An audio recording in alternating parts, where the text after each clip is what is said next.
kita akan membahas mengenai ternyata pembahasan mengenai Agnes Mo di media sosial itu ramai sekali hingga sekitar 3-4 hari belakangan ini teman-teman saudara sekalian terkait dengan satu kostum yang dia pakai ketika konser. Lalu di dalam kostumnya itu ada tulisan berbahasa Arab.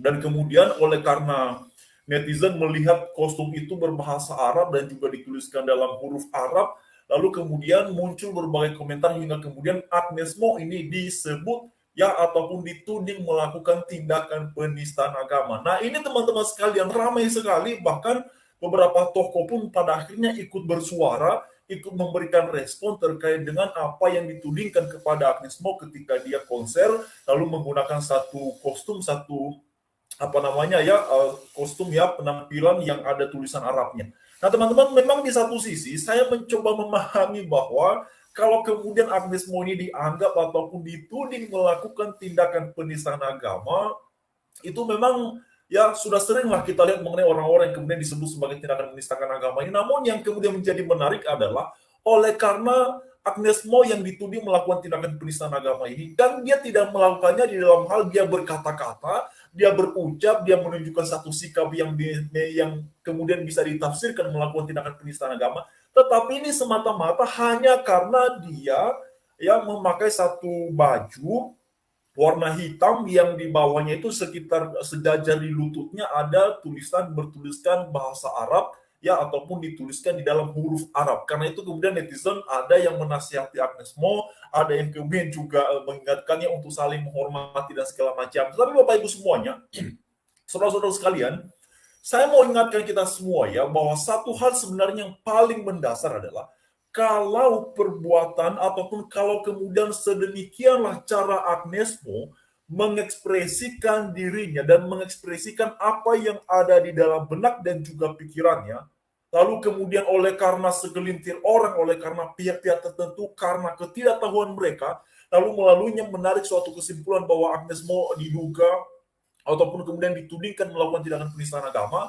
berarti satu hal yang paling mendasar yang perlu kita ketahui bahwa memang isu agama, hal tentang agama di bangsa kita di Indonesia itu sangat-sangat sensitif dan banyak pada akhirnya Bapak Ibu kita menjadi lebih jelas, lebih mengetahui bahwa ya orang-orang yang kemudian menuding Agnes Mo melakukan tindakan penistaan agama ini justru pada akhirnya mereka ini hanya semata-mata mempertontonkan, memperlihatkan betapa mereka tidak mengerti, betapa mereka tidak tahu tentang apa yang mereka tuduhkan kepada Agnes Mo. Karena ternyata pada akhirnya arti dari tulisan Arab yang dituliskan oleh mungkin itu timnya Agnes Mo yang mungkin karena permintaannya ya yang menggunakan bahasa Arab itu artinya adalah persatuan.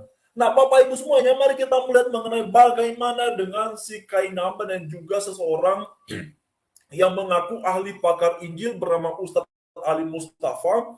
Kedua orang ini adalah mu'alaf ya, baik itu Kainama yang mengaku lulusan STT Jakarta ataupun sekolah di STT Jakarta, lalu kemudian Ali Mustafa yang mengaku pakar Injil. Nah, teman-teman semuanya, kita meramaikan ini di media sosial karena saya merasa bahwa sudah saatnya sebenarnya orang-orang seperti ini juga perlu mempertanggungjawabkan apa yang mereka sampaikan. Orang si Agnes saja hanya karena dia menggunakan kostum sedemikian lalu kemudian bisa dituding melakukan tindakan penistaan agama. Lalu bagaimana dengan orang-orang seperti Kainama, dengan orang-orang seperti Ali Mustafa yang jelas-jelas sebenarnya mereka ini jauh lebih eksplisit ya, jauh lebih menunjukkan satu sikap yang tidak perlu lagi kita ragukan karena mereka melakukan penafsiran serampangan terhadap Alkitab. Dan itu sudah sekian kali mereka lakukan, bukan hanya 1-2 kali. Kalau misalnya dikatakan bahwa itu Kainama kan orang pintar, Kainama itu kan orang cerdas dan segala macamnya, demikian pula dengan Ali Mustafa yang mengaku adalah pakar Injil. Ya silakan saja kalian mengaku kalian adalah pakar, kalian mengaku kalian adalah orang-orang terpelajar, kalian mengaku adalah orang-orang yang ahli kitab suci, tetapi apapun itu satu hal yang sudah ditegaskan oleh Pak Mahfud MD bahwa tiap orang yang melakukan penafsiran terhadap suatu agama dan penafsiran itu keluar dari ajaran pokoknya, maka Pak Mahfud MD sampaikan Bapak Ibu semuanya, saudara sekalian, bahwa itu ya adalah tindakan menistakan agama dan ancamannya adalah 5 tahunan Bapak Ibu semuanya, saudara sekalian. Jadi jangan kemudian hanya karena satu sikap yang diekspresikan oleh Agnes Mo, lalu kemudian dia bisa dituduh melakukan tindakan penistaan agama. Dan ini teman-teman semuanya ya sangat disayangkan, seperti yang Bapak Ibu semua sudah ketahui, beberapa orang yang kemudian mengomentari Agnes Mo ini juga mengaku adalah seorang Nasrani, ya, dan menasehati Agnes Mo untuk saling menghormati. Ini juga lucu ya, ada seorang yang mengaku Nasrani tapi dia nggak tahu, nggak paham apa yang dia komentari, apa yang dia bicarakan, main menasihati orang saja, main menasihati Agnes Mo untuk saling menghormati, untuk saling menghargai dan segala macamnya, sedangkan itu sama sekali tidak ada kaitannya. Nah, karena itu Bapak Ibu semuanya, mari kita soroti juga variabel yang kedua. Itu tadi variabel untuk pertama, teman-teman ya. Variabel yang kedua adalah mengenai si kainama. Ya, Bapak Ibu semuanya, ini kita sudah banyak di sini. Jangan lupa kasih komentar dulu Bapak Ibu ya. Kasih komentar, kasih like di media di live kita ini. Supaya ini kita suarakan terus, karena ternyata beberapa hari belakangan Kainama ini lagi-lagi ternyata Bapak Ibu semua, dia tidak berhenti, ya, dia tidak berhenti terus-terusan berbicara tentang iman kita orang Kristen. Memang kemarin itu alasannya adalah kenapa dia melakukan pendalaman ataupun penggalian terhadap Alkitab katanya, karena untuk membentengi umat, ya, agar mereka tidak masuk pada keyakinan yang seperti itu. Sekarang begini ya, itu memang satu alasan yang dalam tanda kutip bisa diterima katanya untuk membentengi umat yang mereka supaya tidak masuk ke dalam ajaran. Ya, saya memahami bahwa yang dimaksudkan itu adalah ajaran kekristenan. Tetapi saya mau sampaikan kepada Kainama, bagaimana kalau pada akhirnya argumentasi seperti itu bakalan menuntun beberapa orang Kristen, ya, melakukan hal yang sama, melakukan penafsiran-penafsiran terhadap kitab sucimu menggunakan standar penalaran sendiri-sendiri seperti yang kau terapkan terhadap kitab suci kami Alkitab. Standar pemikiran, standar bernalar yang kau pakai itu kan standar bernalarmu sendiri sebagai seorang Kainama. Jadi bagaimana pada akhirnya Kainama kalau hal yang sama itu, ya, diterapkan oleh orang Kristen, ya, dipakai oleh orang Kristen di dalam menafsirkan kitab sucimu? Apakah itu boleh? Ya, apakah itu bisa? Ya, apalagi kayak nama ini Bapak Ibu ya, dalam banyak argumentasinya, dalam banyak pernyataannya, dia ini kan kerap kali berbicara, kerap kali membahas mengenai kitab suci orang Kristen. Memang sampai hari ini saya pun juga tidak habis pikir kenapa orang-orang seperti ini kok tidak bisa move on melakukan pembahasan, ya, pendalaman terkait dengan iman kita orang Kristen. Jadi kalau orang-orang di luar sana oleh karena melihat baju Agnes Mo yang kemudian memakai gaun, yang kemudian dia menggunakan apa namanya, saudara ya, dia menggunakan tulisan Arab, ya, tulisan Arab di bajunya, ya, ketika dia konseptual, kemudian oleh karena ketidakmengertian, oleh karena ketidaktahuan orang-orang itu, lalu kemudian mereka menudingnya sebagai perbuatan melakukan tindakan penistaan agama. Ya, nah memang ini menarik Bapak Ibu semuanya. Disinilah cerdasnya Agnes Mo, ya. Jadi ternyata Agnes Mo punya jawaban yang sederhana, jawaban yang pintar merespon orang-orang yang menudingnya melakukan tindakan penistaan agama itu dengan menyampaikan bahwa ini ada satu argumen yang paling menarik teman-teman dari beberapa hal lain. Tapi satu hal yang menarik perhatian saya adalah ketika dia bilang, ya, terima kasih aja kepada orang-orang yang sudah meluruskan. Artinya Bapak Ibu ya, ada beberapa argumentasi yang saya lihat di balik ungkapan itu. Berarti dia melihat bahwa ya orang-orang yang mengoceh itu memang mereka tahu apa-apa. Ya, orang-orang yang mengoceh saya dituduh melakukan tindakan penistaan agama itu orang yang nggak paham, orang yang nggak punya pengetahuan tentang apa yang saya lakukan, orang yang tidak mengerti secara mendasar tentang apa yang saya buat. Ya, nah memang kita semua tahu bahwa Arab ini kan kerap kali kalau di bangsa kita di Indonesia kan itu identik sekali dengan agama Islam ya di bangsa kita di Indonesia, karena salah satunya ya apa namanya Bapak Ibu kitab suci Al-Quran pun kitab suci teman-teman kita saudara kita yang beragama Islam ini kan dituliskan dalam bahasa Arab ya, dalam bahasa Arab. Nah teman-teman semuanya bahkan dari sejarah peradaban Islam pun juga sangat identik sekali dengan Arab ya. Oleh karena itu memang di satu sisi saya mencoba memahami, mencoba mengerti ketika mereka mengomentari Agnes bahwa Agnes ini apa namanya kenapa begitu, ya harus menghormati dan segala macamnya. Namun yang menjadi sangat disayangkan adalah ada satu bagian di dalam pernyataan mereka menuding Agnes Mo melakukan tindakan penistaan agama. Ada satu bagian di mana mereka ini nggak paham betul ya bahwa bahasa itu, apapun itu Bapak Ibu ya, ya itu kan hak tiap orang untuk menggunakannya. Dan saya merasa tidak ada kayaknya bahasa yang bisa dianggap suci ya. Kenapa saya katakan begitu? Ya misalnya teman-teman ya, orang apa namanya orang Kristen yang ada di Timur Tengah yang berbahasa Arab itu kan juga memakai bahasa Arab ya.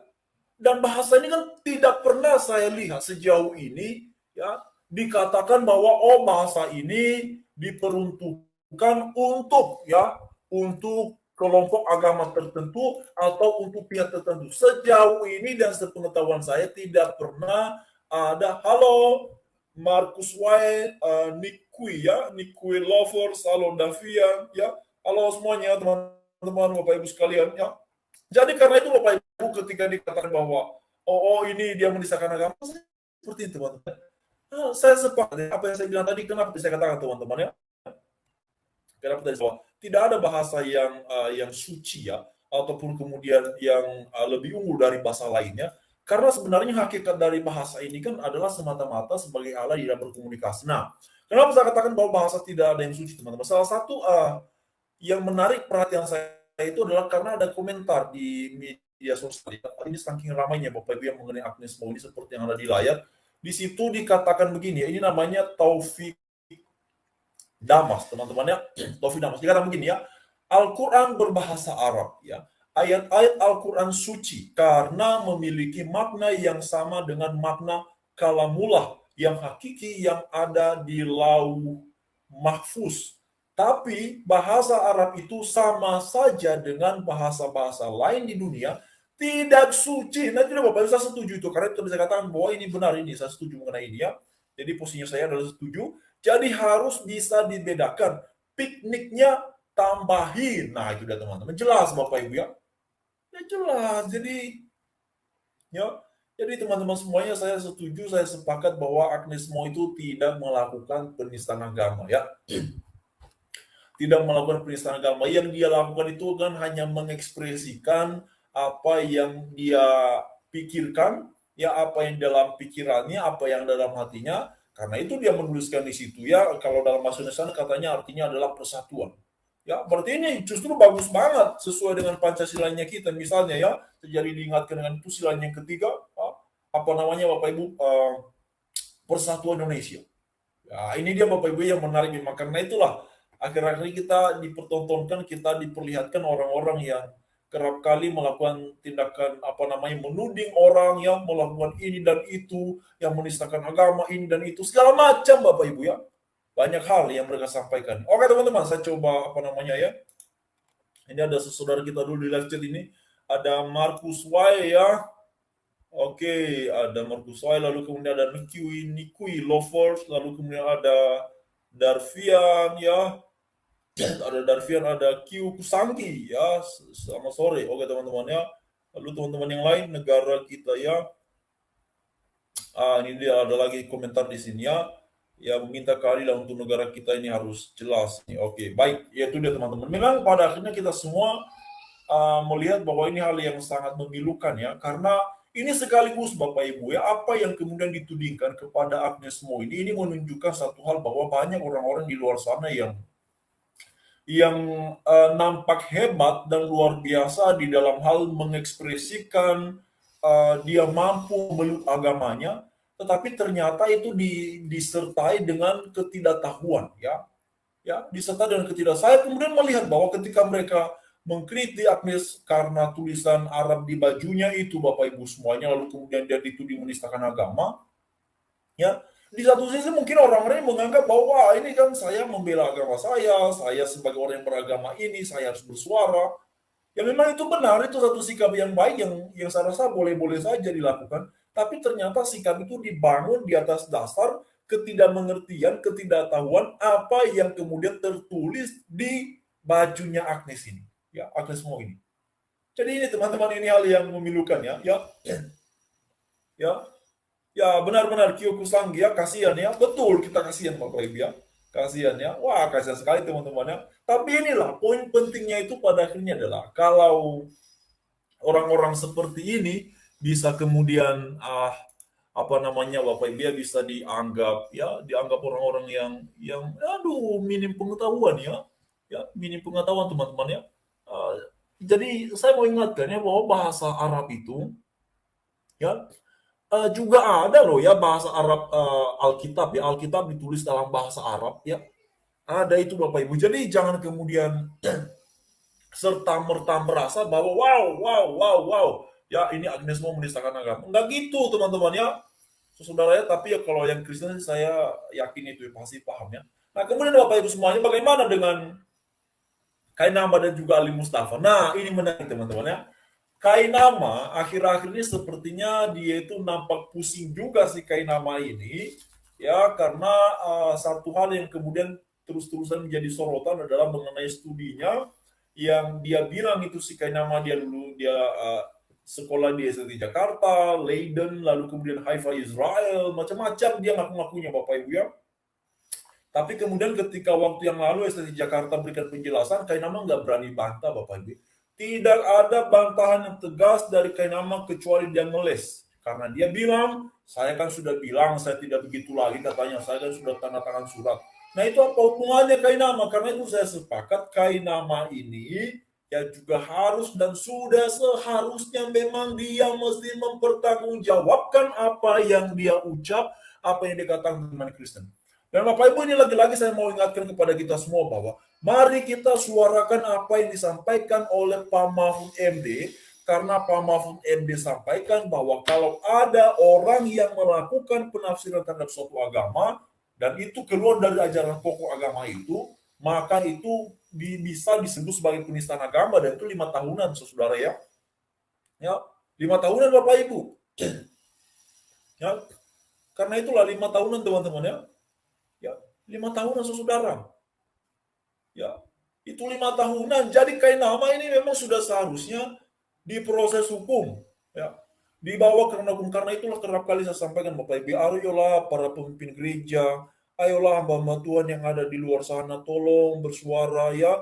Juga termasuk dengan si Ali Mustafa yang mengaku-ngaku pakar Injil ini, bicara Yesenia, bicara Roma pasal 23 atau 26, 24 itu ya, tetapi ayat-ayat itu, pasal-pasal itu justru tidak ada dalam Alkitab, tetapi mereka ini saudara semuanya sampai hari ini nampak bebas-bebas saja ya.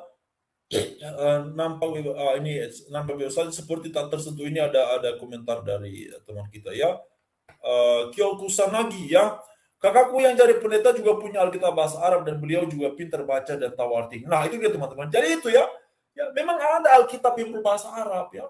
Ada Alkitab. Jadi bukan hanya kitab suci teman-teman kita yang beragama Islam saja, tapi yang pasti isinya berbeda ya. Keyakinan spiritual, keyakinan beriman di dalamnya pasti beda. Tapi mengenai bahasanya ini, ya Alkitab juga dipakai, ada ya, ada Alkitab berbahasa Arab. Karena itulah teman-teman semuanya ya. Ya ini menarik teman-teman ya. Ya menarik Bapak Ibu. Jadi itulah. Ya itu sebabnya sampai hari ini kadang-kadang saya tertawa juga ya melihat orang-orang seperti ini, dan termasuk mereka-mereka yang memuja-muji ya, memuja-muji atau istilahnya membangga-banggakan lah ya, membangga-banggakan Kainama ya. Kainama itu mualaf favoritnya mereka itu saudara ya. Mungkin tidak semua tapi beberapa orang itu sangat memfavoritkan Kainama, katanya karena kemampuan dan kapasitasnya ketika berbicara Bible. Bapak Ibu katanya ya, kemarin sempat dengar tuh satu cuplikan video, ijazah Kainama itu katanya terampas oleh siapa nggak tahu, tapi katanya terampas ketika dijelaskan oleh si siapa itu ya, si yang inisialnya IA ya. Jadi dia menjelaskan itu Bapak Ibu ya, dia bilang oh saya dia pernah tanya atau dia dengar itu, katanya ijazahnya Kainama itu katanya terampas. Nah begini saudara ya, saya yakin ya kalau Kainama itu yakin dia berkata benar, dia bisa kok bawa ini ya, dia bisa kok telusuri ini, bisa ya. Tapi memang karena saya menduga ya berdasarkan penjelasan dari STT Jakarta, Kainama itu bohong, karena STT Jakarta bilang apa saudara? STT Jakarta bilang tidak ada yang namanya lulusan ya. Christopher Agustinus Kainama, nggak ada Bapak Ibu ya nggak ada. Nah teman-teman itulah memang yang sampai hari ini menjadi tanda tanya ya. Ini ada teman kita Darvian komentar ya, kenapa ya mereka kok kayaknya masih bebas-bebas saja ya, masih lebih leluasa. Nah itu dia teman-teman ya. Itulah yang kita lihat hari ini, karena itu memang Tidak mengherankan bila pada akhirnya banyak saudara kita yang menjadi pesimis ya, yang menjadi tidak yakin dengan penegakan hukum, yang menjadi ragu-ragu dengan penegakan hukum, yang menjadi ya udahlah jadinya ya tapi teman-teman dalam situasi yang seperti ini pun ya saya mengharapkan sekali ya sekalipun memang kita melihat bahwa dinamikanya ataupun kondisinya itu tidak memungkinkan ya tidak memungkinkan atau misalnya sangat sulit sekali tapi ya kita harus bersuara Bapak Ibu ya kita aja udah bersuara masih terjadi kalau tidak bersuara bagaimana bisa lebih parah Bapak Ibu ya saudara semuanya